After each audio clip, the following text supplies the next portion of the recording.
This is the X-Zone Broadcast Network, broadcasting worldwide on broadcast affiliates and satellite program providers, including CNN Broadcast Network, Sirius Satellite Network, Star Media, Good News Radio Network, Angel Broadcast Network, Wiki Broadcast Network, and WPBN TV. For more information on the X-Zone Broadcast Network, visit us at www.xzbn.net.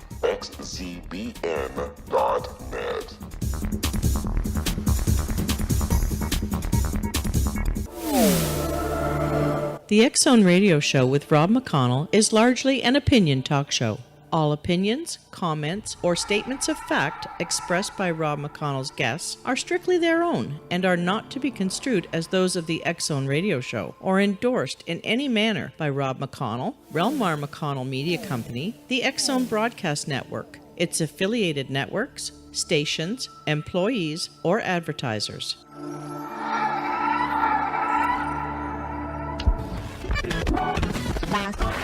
All Hit Radio.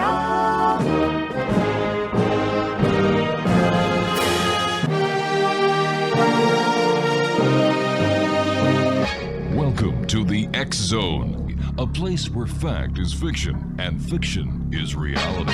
Now, here's your host, Rob McConnell.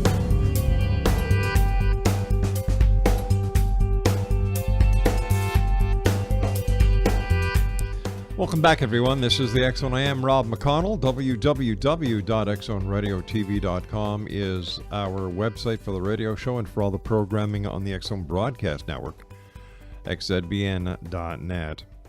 My guest this hour is the host of A Different Perspective on the X-Zone Broadcast Network and a good friend. His name is Kevin Randle. And Kevin and I and a third party have been involved in a bit of kindergarten play, not from Kevin's side and my side.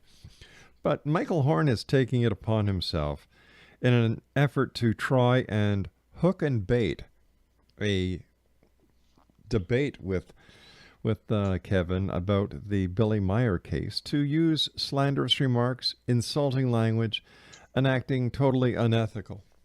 So to put the question of a debate to bed, yesterday I issued the following. Due to the unprofessional, unethical, and immature way that Michael Horn has been attacking Dr. Kevin Randle, a man who has served his country twice and who has always been a gentleman, professional, author, media personality, friend, voice of reason in the UFO community, and the host of the X-Zone Broadcast Network show, A Different Perspective, I am canceling the proposed date, which was to air throughout our radio broadcast networks and other divisions of REL-MAR McConnell Media Company. As a professional member of the media, we do not and will not condone or tolerate tabloid journalism and the disrespectful manner in which Dr. Kevin Randle has been attacked and slandered by Mr. Horn. Whether one is a believer or a skeptic, it is this type of grandstanding and immaturity that is detrimental to the UFO community. And in fact, by his actions and his actions alone, Michael Horn has done more to discredit the claims of Billy Meier than anyone else. To counter the, in quotations, pro-Meier show in which Michael Horn was able to present his side of the Meier story, Dr. Kevin Randle will be given the opportunity of presenting the con-Meier side of this very controversial UFO ET case, along with a number of selected guests to discuss the Meier alleged UFO sightings, contacts, and prophecies. The shows that feature the Meier story will be featured on all our channels, affiliates, and international distributors and programmers. Dr. Kevin Randle is a retired U.S. Army Lieutenant Colonel who served combat tours as a helicopter pilot in Vietnam and an intelligence officer in Iraq. He has been studying UFOs for nearly 50 years. He has investigated some of the most famous UFO cases, including the Levelland sightings and series of sightings over Washington, D.C. in 1952. He has been consulted for dozens of documentaries about UFOs, and he has made presentations to dozens of colleges and other organizations. He is considered one of the leading experts in the Roswell UFO crash of 1947. He had written more than 25 books about UFOs, including the recently published Roswell in the 21st Century. And that is the basic gist of this press release, which can be read in its entirety at www.xzbn.net. Prior to me issuing this release, I had been in contact with Michael Horn a number of times, and I had expressed my concerns as to the manner in which he was acting. In fact, I even used the analogy of a kindergarten, and he still persisted. Enough is enough. When he issued his latest article that was totally unfair, unjustified, slanderous, and lies about Kevin Randle, I pulled the plug. No one else did. I did. Do I regret it? Not in the least. In fact, it makes me feel good, because we are showing the world that we're just not like any other paranormal radio show where you can get away with what you want. That there are rules, there are regulations. You have to be professional. You have to adhere to a code of conduct. And if you can't do that, I don't want you on my show, and I will not have you on any other show on this network or broadcast anywhere on this network. We'll be back on the other side of this commercial break with Kevin Randle discussing, I don't even know what to call this anymore, except a fiasco, a disaster, something that should have never happened, but it did. And like I said before, in one fell swoop that lasted a few weeks, Michael Horn has done more to damage the credibility of Billy Meier and his case than anyone else in history. I'll be back on the other side of this break as we continue here in the X Zone from our broadcast center in Hamilton, Ontario, Canada. Don't go away.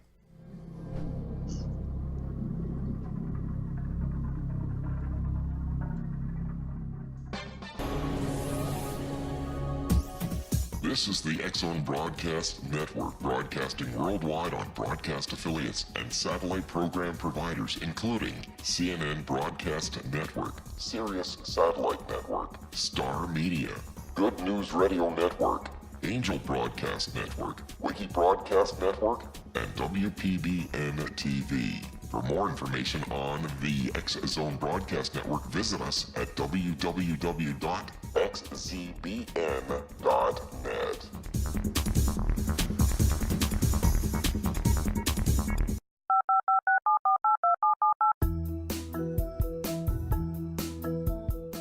Did you know that when you're on the road with limited data or Wi-Fi, you can still listen to the X Zone Radio Show with Rob McConnell, The Science of Magic with Gwilda Wiyaka, X-1, Dimension X, Space Patrol, and every minute of the X Zone Broadcast Network by calling 213-401-0080, courtesy of Audio Now. No smartphone, app, or internet needed. It saves your data plan, and it's free if you have unlimited minutes. Call 213-401-0080 to listen on any phone, anytime, anywhere. Remember, 213-401-0080 for the best of the paranormal, parapsychology, and sci-fi radio programming anywhere, 24/7, 365.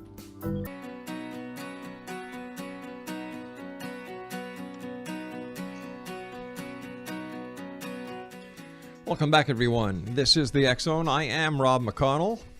My guest this hour, the one and only Kevin Randle, the host of A Different Perspective on the X Zone Broadcast Network. And Kevin, welcome to my show. Great talking to you, my friend.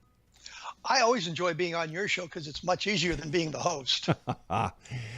Listen, you and I have been watching the war of lack of witticisms and lack of wit that has been viciously attacked upon you, your reputation, your bravery, and I just couldn't let it go on any longer. Well, this all proves that no good deed goes unpunished.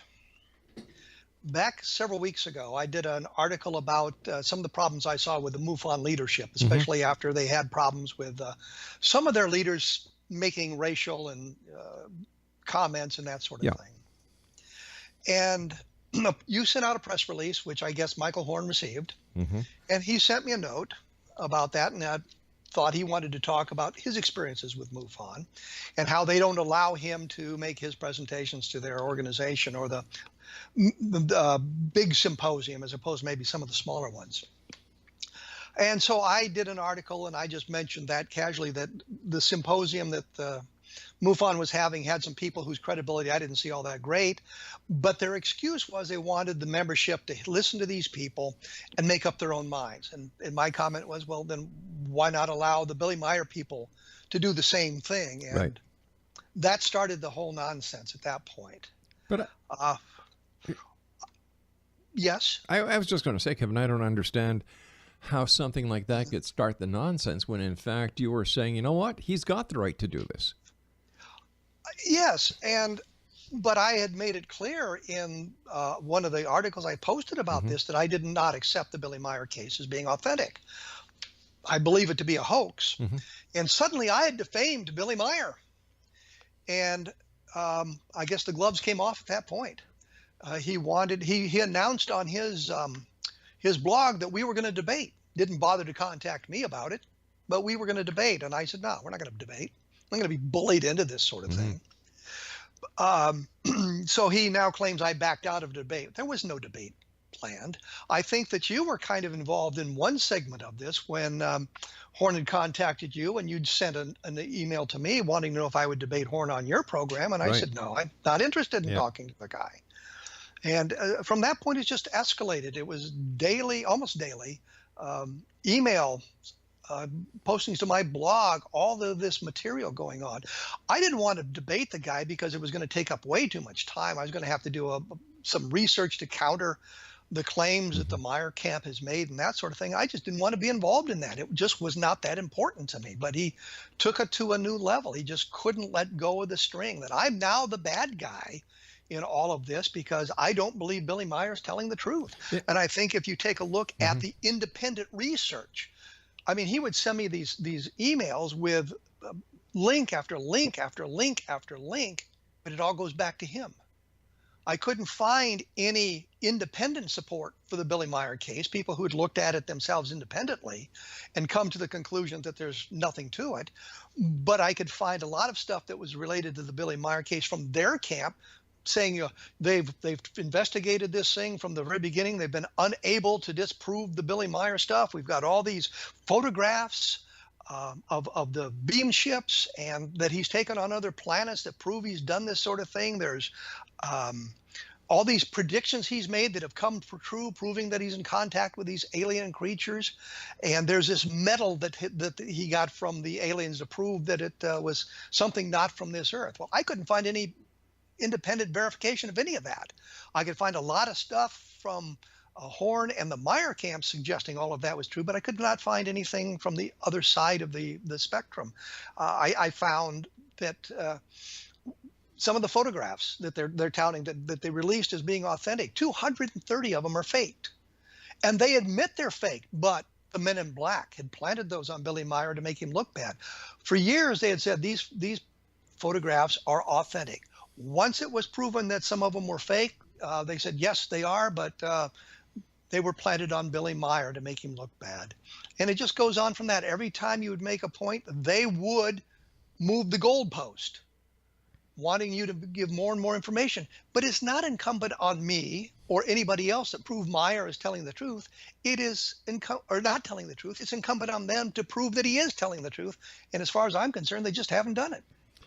Well, according to what I've been able to make heads or tail on the Meier case, no one has been able to get any evidence from the Meier camp that could be analyzed scientifically in order to prove once and for all whether this in fact is a hoax or whether, if in fact, this is real. However, in my opinion, Kevin, by them not allowing this evidence to come out, they are just saying, listen, we don't want you guys to have the evidence because you'll be able to debunk it.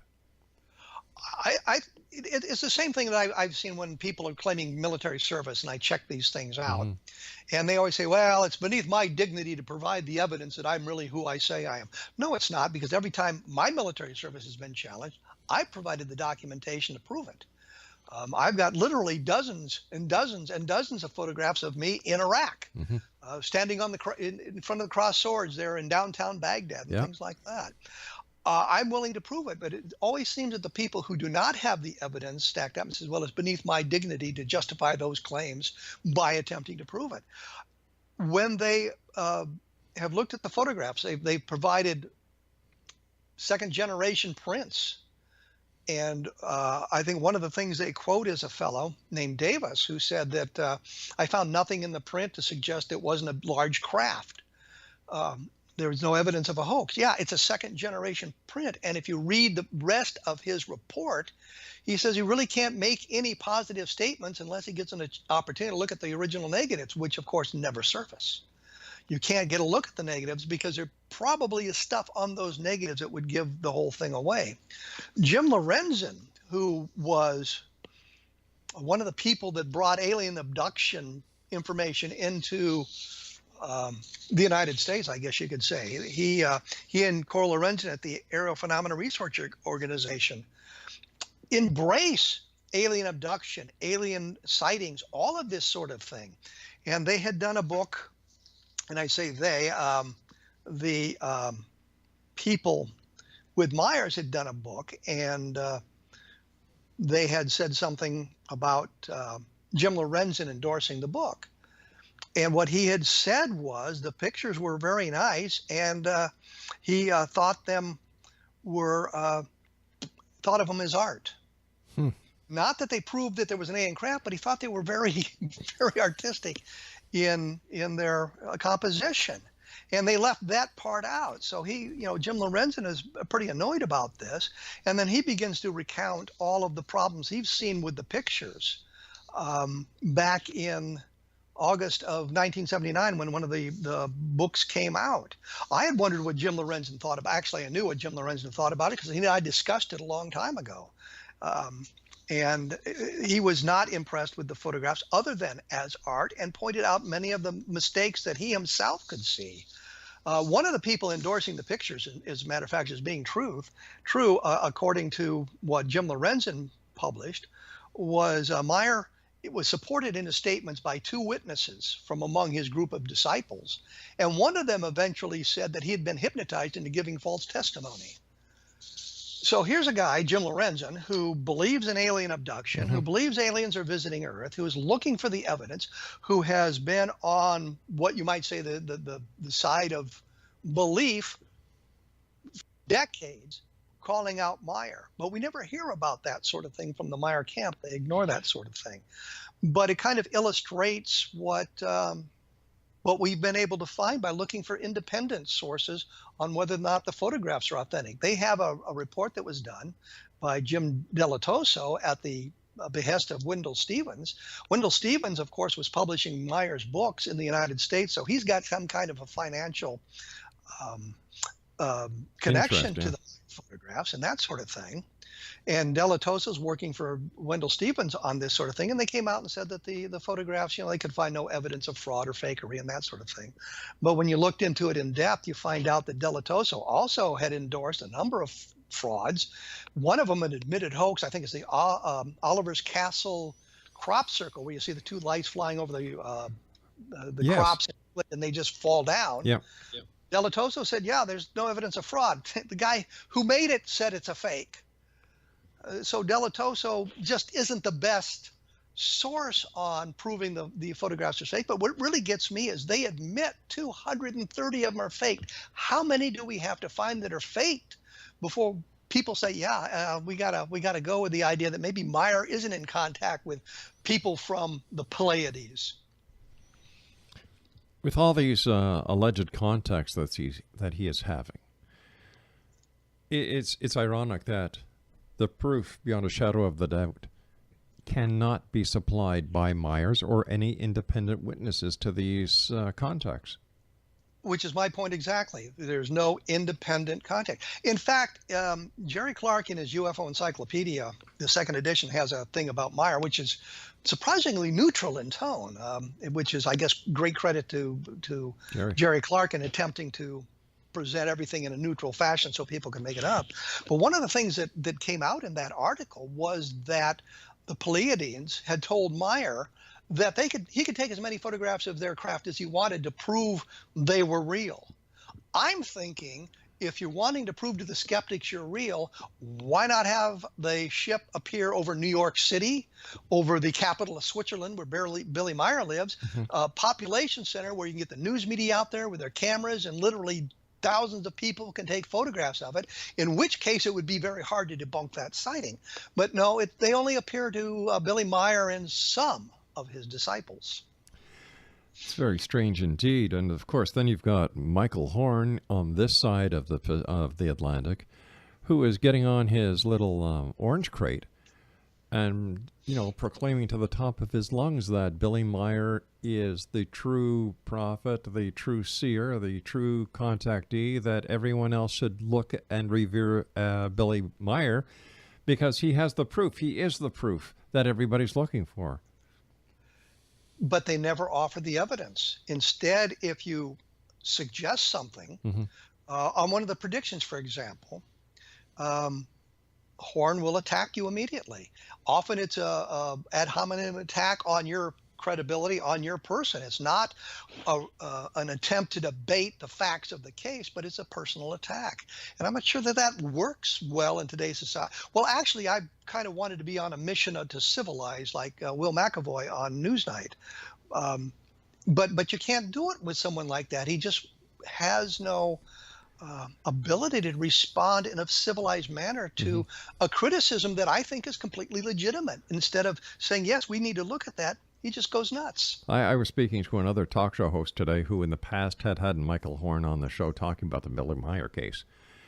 And he said to me, why anyone else would ever want to have him back on their show is beyond me, because he gets on with one agenda, not to answer your questions, but to promote Billy Meier. Absolutely. And one of the things we've looked into, and I've spent a couple of weeks looking into, are the predictions that Billy Meier has made, right, and how these predictions all come true. And it turns out that maybe not. All right, let's talk about predictions on the other side of this break. X-Zone Nation, Kevin Randle is our guest this hour, and when we come back, more of the Billy Meier case, and we'll also let you find out how you can find out more about Kevin, listen to his show, and buy his book. Books plural. We'll be back on the other side of this break. Don't go away.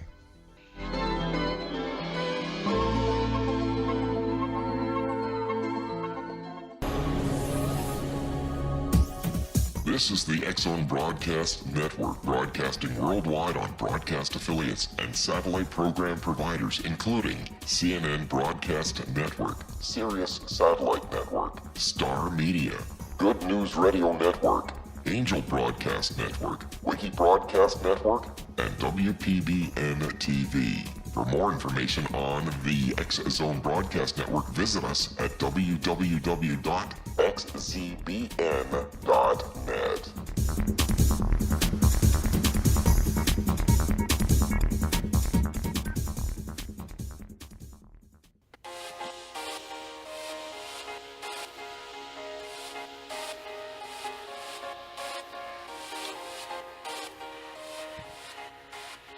Kevin Randle is our guest this hour, and Kevin is the host of A Different Perspective on the X-Zone Broadcast Network, www.xzbn.net. And Kevin, let everybody know what your blog is. www.kevinrandle.blogspot.com. And don't you have a book that's just come out talking about Roswell? Well, it's been out for a few months now. It's called Roswell in the 21st Century. And I looked at it as a cold case. And I wanted to look at the evidence for the Roswell UFO crash with, I guess, kind of a dispassionate eye. And concluded that the case is not nearly as robust as we thought, which, of course, made me no friends in the UFO community. But I think, what we have to do is report these things as honestly as we can and not leave out part of the evidence because it doesn't support what we want to believe. And that's, one of the things that sort of permeates the entire UFO field is this will to believe and cherry picking the evidence to prove your case rather than presenting all of the evidence and saying, here are the problems that we see and how can we resolve these problems? What can we find out that might help us answer the questions? In my opinion, Billy Meier's prophecies are about as equally correct as those of Edgar Cayce. Everybody wants to talk about the prophecies that Casey got right, but nobody talks about the vast majority that he got wrong. Well, that's the way it is with any prophet or psychic in today's world. Mm-hmm. They always tout what they got right, and what they got wrong, they forget. One of the best examples, I used to host a radio show at KTSM in El Paso, Texas, and I had Irene Hughes on, who was the great seer. Mm-hmm. And we were down to 4 teams left in the playoffs for the NFL. And it was the Cowboys, the Steelers, the Green Bay Packers, and I forget who the 4th team was. So we had her on the program, and I said, who's going to win? And she said it would be the Packers over this other team. So once we let her go, I said over to the radio audience, everybody knows it's going to be the Cowboys over the Steelers by 10. I not only told you who was going to win, I told you the point spread. And she got everything. She got the 2 teams wrong. He got 4 teams. She couldn't even pick the right 2 teams. Wow. And so you have to wonder about their psychic ability when they do that sort of thing. It's funny because I'll just go on this track for a second or two. I was producing another show for another guest, another host of ours here on the network. And the host had invited a past psychic that I had on my show. Well, and the psychic was telling the host of the show all about her predictions that she had said on the X Zone. And I'm listening to all these predictions, and they were not the predictions she gave me on the air, because one of the predictions was that there was going to be an assassination attempt on President Obama, and that Hillary Clinton was going to win the election.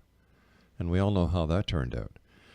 So, you know, they're legends in their own mind 50% of the time, because I believe that they really believe in what they're saying. You could be right. But I often wonder late at night if they don't realize what's really going on. Maybe they do believe they're psychic in some fashion, but they miss so many times. It seems unreal. And I made a prediction about the outcome of a Super Bowl and got it right, basically because I watched football and I knew who the powerhouse teams were in the NFL at the time. So I understood that. But did your predictions make you any money? No, and that's the really bad thing about it, because I got the point spread right too. But you see, a psychic who is on the internet or who does telephone predictions or whatever, they get paid whether or not they get the predictions right. Yeah, especially those psychic hotlines. Exactly. They're coming back. But with the Meier thing, what they do is they change things subtly in the predictions. And so you've got Billy Meier in supposedly February 25th, 1975, talking about how atomic testing and CFCs are damaging the ozone. And the idea is nobody was talking about this till Billy Meier came out with this in February of 1975. But you go back, and I just on my blog today, I talked to a guy about that. He said, how would Billy Meier know about the ozone depletion if he wasn't getting information from the aliens? And I quoted from a scientific study had been done 6 or 7 months before Billy Meier had come out with his predictions, proving that terrestrial scientists were aware of this factor. And he wrote back and said, well, Billy Meier couldn't have gotten his hands on this obscure paper. And I said, okay. We found in the New York Times for September 6, 1974, 5 or 6 months before Billy Meier's prediction, the New York Times published an article and said the potential depletion of the ozone layer by nuclear explosions is a new accidental discovery. And then on October 17th, 1974, again, months before Billy Meier, the New York Times reported the Defense Department estimates that an all-out nuclear war would significantly deplete the protective layer of ozone in the stratosphere. And finally, Science magazine on October 25th, 1974 said supersonic transports, aerosol sprays, and nuclear weapons are potential sources of catalytic agents that penetrate the Earth's stratosphere and decompose the ozone that shields living things from the worst of the sun's ultraviolet radiation. I cannot believe I actually read that without stumbling much on it, because that is really some lousy writing. But anyway, the point simply is, here are 3 articles that were published months before Billy Meier's contact. And what is the response by the Meier's camp? Well, Billy Meier actually made these predictions back in 1956. You have any written proof of that? Well, no, but he made the predictions in 1956, and I got another one that said he made them in 1951. I can't find any evidence that that is true. The prediction was made in February of 1975, and I've got 4 articles that were published prior to that that said there's problems with the ozone, which turned out to be true. But they're saying this is a prediction that Billy Meier made without the benefit of earthly-based scientists. He got the information from his pals from the Pleiades. What about the craft themselves? Have you done any research into those craft that he takes pictures of? Only into the photographs and what the photographs show. And what I found is, again, the photographic evidence from independent sources is not conclusive. It doesn't prove that he's photographing beam ships from the Pleiades because they're not working from the negatives. They're not working from the original source material. And anybody who's done anything like this, and it's questioned documents or whatever, you have to have the original document. This is what tripped up our pal Dan Rather and 48 Hours when they were doing the story about whether George Bush had fulfilled his National Guard service. And they had a bunch of documents, but they didn't have the originals. They had copies. And so none of the question document experts could say, well, these are authentic because they couldn't test the ink. They couldn't test the paper. All they could read was the content and suggest, well, this seems to be the current thinking at the time, and it seems that the documents were created at the time. And again, those of us who've been involved in UFO research for more than 10 minutes realize the way you do that, and it's what they've done on MJ12 repeatedly, is they take a legitimate document, they retype it and insert a little bit of information in it that suggests MJ12 is legitimate and hand the document out. But you don't have the original. And too often people have found the originals and said, here's the original and here's a retyped version, and it's clear what's going on. And I think that's exactly what happened with the question documents with Bush. Because they didn't have the originals. And that's what you need to do this kind of research. You need the originals. You need the negatives so you can look for alterations on the negatives or evidence of double exposures. And nobody with an independent eye has been able to do that. They, in fact, talk about a computer company in California who ran tests on the pictures that Meier had and said, well, they're authentic, and look how you can see the reflection of the ground in the bottom of the craft. And you find out by talking to the guys who were there, what happened was Delatoso and Stevens showed up at this computer company and said, you know, we'd like to maybe buy some of your computers. What can you do? And they're showing them the capabilities. At one point, they say, can you make it look like the ground's reflected in the bottom of the craft? And they said, sure, we can do that, and did it. And now it appears in a book about Billy Meier showing how they have used this thermographic imagery to prove that the photo is authentic. And the people who did it said, no, it's not true. That's absolutely untrue. All we did was manipulate the negative. Wow. And of course, ever since the advent of digital cameras, the number of photos that Meier was supplying have drastically decreased. I think part of the problem is 230 of them have been proven to be faked. Right. I mean, he would take photographs from books. He would take photographs of NASA video off the television. He would take pictures off the television from science fiction movies, for God's sakes. And the quality of the pictures are real crappy because he's got to mask the imagery that he's got. And a lot of those pictures have been found in the science fiction movies, in books about dinosaurs and things like that. And as well as on the Dean Martin show. Two of the alien creatures, I shouldn't say creatures because they were beautiful young women, were photographed. And they turned out to be from the Dean Martin show. But I mean, the point simply is, we know that 230 of them are faked. And what's the excuse? Well, the Men in Black did it.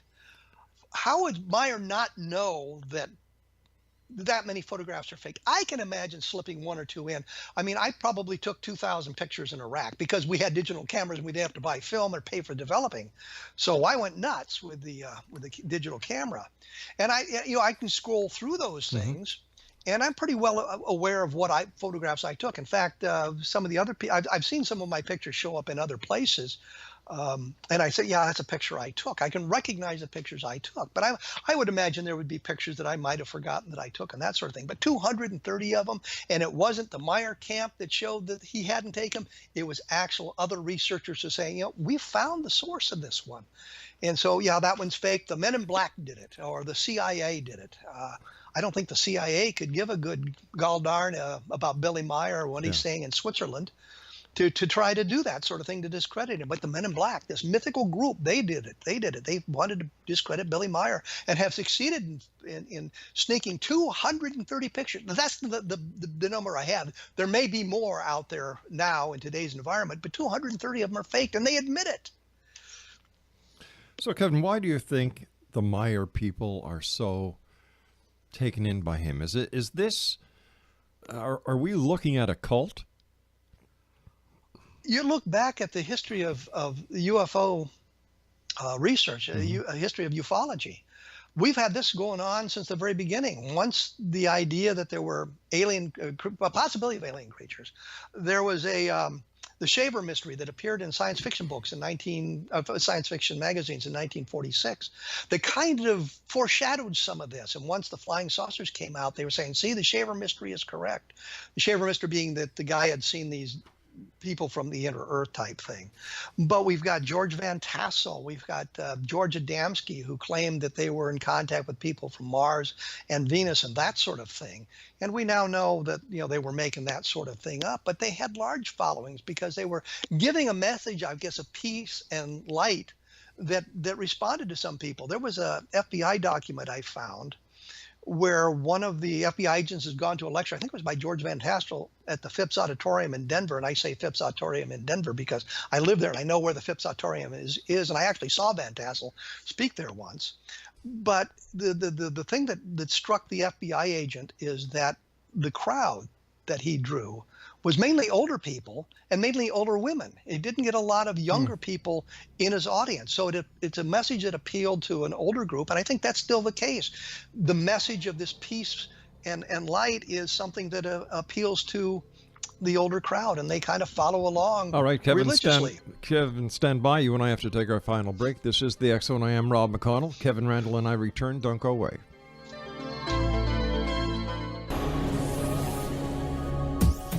This is the X Zone Broadcast Network, broadcasting worldwide on broadcast affiliates and satellite program providers, including CNN Broadcast Network, Sirius Satellite Network, Star Media, Good News Radio Network, Angel Broadcast Network, Wiki Broadcast Network, and WPBN TV. For more information on the X Zone Broadcast Network, visit us at www.xzbn.net.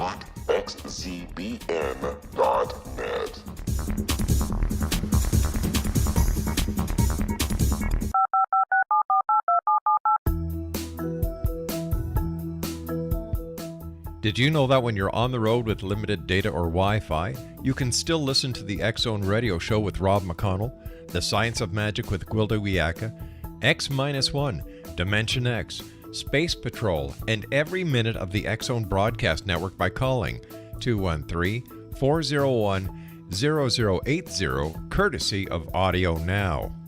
No smartphone, app, or internet needed. It saves your data plan, and it's free if you have unlimited minutes. Call 213-401-0080 to listen on any phone, anytime, anywhere. Remember 213-401-0080 for the best of the paranormal, parapsychology, and sci-fi radio programming anywhere, 24/7, 365.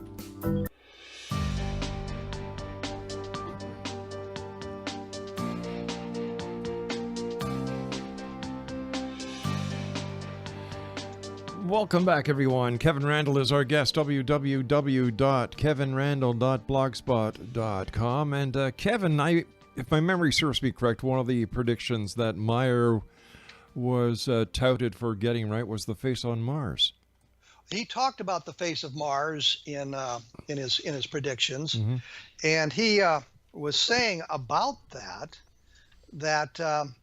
And this comes, of course, through Michael Horn, naturally. What we call the face on Mars is, according to Meier, only the tip of the artifact iceberg of what exists and will one day be found by man on the now desolate planet. Meier contends that Mars was one of the 3 planets in the solar system that had been inhabited by humans: Mars, Earth, and something called Melonia, which was the remnants of the planet that was blown up between Mars and Jupiter, the asteroid belt in essence.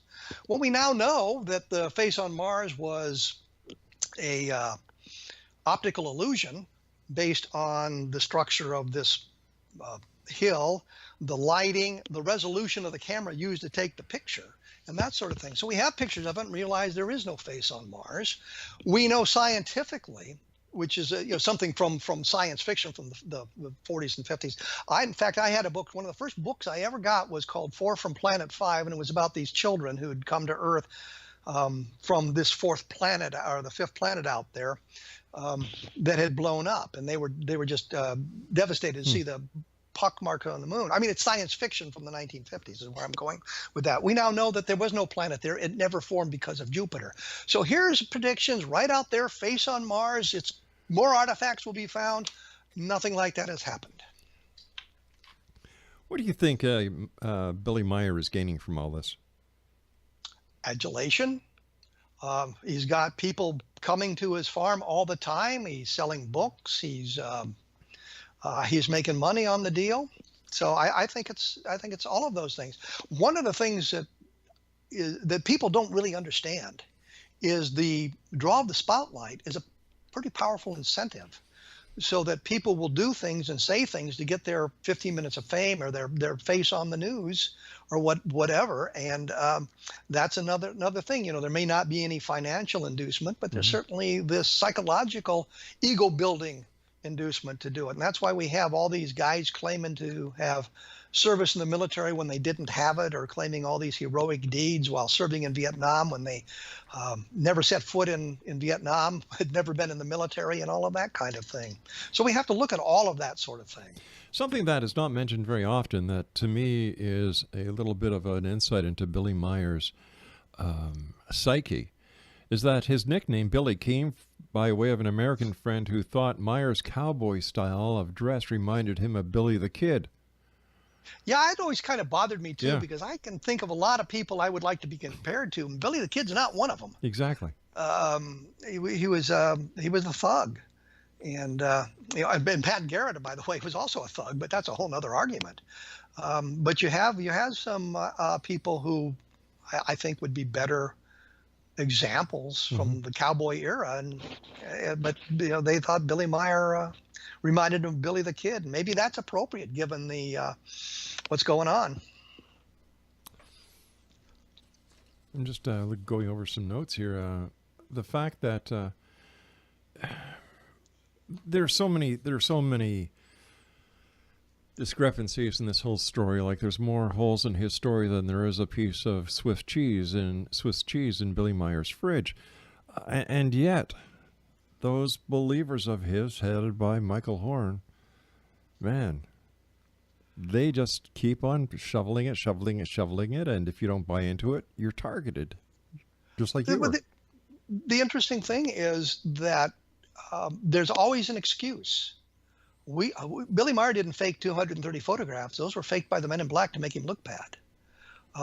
His predictions, when you find a source, that source wasn't prominent enough and Billy Meier wasn't aware of it. Doesn't matter. What you said was this event wasn't known by the terrestrial scientists. And we find out, well, yeah, it was. And it was discussed at length about there's stuff on the moons of Jupiter. Billy Meier said there were 17 moons of Jupiter before we found out there's now 69. But they just overlook that. Well, how big is a moon and all of that sort of thing. There's a lot of these sorts of little details that come up. The other thing they do is they rewrite the predictions so that it looks like it fits more closely into what Billy Meier said. So you'll find something that was published earlier, and you find the prediction now published in a later work that doesn't quite match what he said originally. It's been massaged to fit the facts as they've developed historically, I guess you'd say. What I can't understand is how come, if you want to talk about Billy Meier, you can only go through Michael Horn? I guess so. Yeah, I'm stumped by that one too. And if you suggest anything about Billy Meier that is um, not praising the man, then you're immediately brought under attack. I've been called a coward 3 times in my life. I don't think any of the people ever served in the military, let alone in combat. Right. And I don't know why this is something that's said. In another time there would be a different solution for that sort of thing. One of the guys at Gettysburg, one of the generals, Garnett, I think it was, had been called a coward by Stonewall Jackson. And during the Pickett's charge at Gettysburg, he rode his horse leading his brigade, knowing full well that would make him a target. Most of the other general officers and colonels and majors, field grade officers, were walking in front of their divisions or their brigades as they were supposed to do. But he was on horseback because he had been kicked and he couldn't walk. So he opted to ride his horse, and his pals were saying, don't do it, don't do it. But he wanted to prove so badly that he was not a coward that he rode to his death that way. Wow. So you have that sort of thing. And I think calling an officer, a military officer, a field grade officer, a coward is not the best way to get his attention. Oh, it got your attention, but it also got everybody else's attention who knows you and respects you and said, hey, we're not going to let this go on. And I appreciate that. I just don't understand why we cannot have a civilized debate, why we can't have a civilized conversation about it. I don't believe Billy Meier. Here are the reasons I don't believe Billy Meier. What are your reasons for accepting it? And if you trot out some of the stuff that you and I have talked about tonight, we can see that it doesn't work.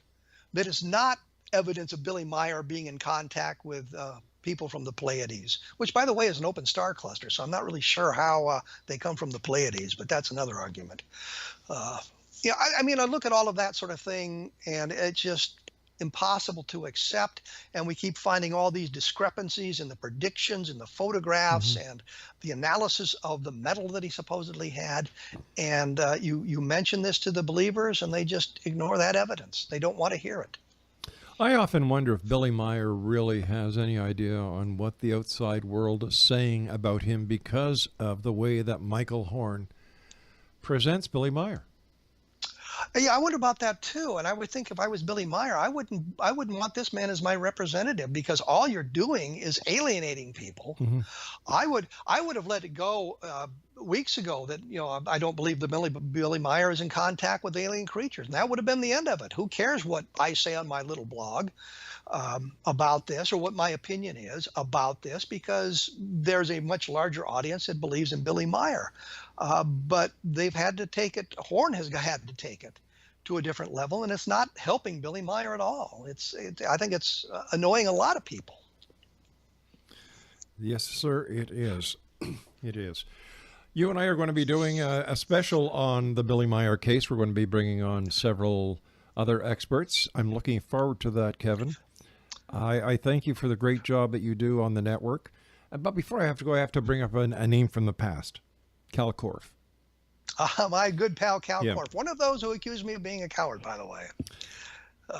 And you described his organization, the Secret Service, aptly, I thought, one night when you said it was kind of like Uncle, which was from the TV show The Man from Uncle, Yeah. a fictional organization. Yes, you're right. Yeah, you were right. It was a fictional organization. Yes, our old pal Cal Korff. But he did good research on the Billy Meier case and Yeah. the Pleiades, and it is corroborated by other people. We're not relying solely on Cal Korff. We're relying on these other people who went back and fact-checked him and found out that he was pretty clear and pretty accurate on that stuff. If my memory serves me correct, he was able to infiltrate the Billy Meier clan while doing undercover work? He apparently went to Switzerland. He got onto the farm as a friend of a friend or something like that. So he was able to observe what was going on there. By the way, the last time I had Michael Horn on, he said that he had been in Switzerland and he saw one of the UFOs that Billy Myers has been talking about. So he says that based on his firsthand experience. He says he's taken photographs of them, but I've not seen them. No, neither have I. But it'll be interesting to see what happens. And Kevin, I want to thank you so much for joining us. Always a great pleasure talking to you. Exonation, if you'd like to find out more about Kevin, www.kevinrandle.blogspot.com. That is where you can find all the information about his book, Roswell in the 21st Century. And you can listen to Kevin on the X-Zone Broadcast Network by going to the site www.xzbn.net. And I'll be back on the other side of this break as we continue here in the X-Zone from our broadcast center in Hamilton, Ontario, Canada. Don't forget, you can always send me an email, xzone@xzoneradiotv.com. Don't go away now.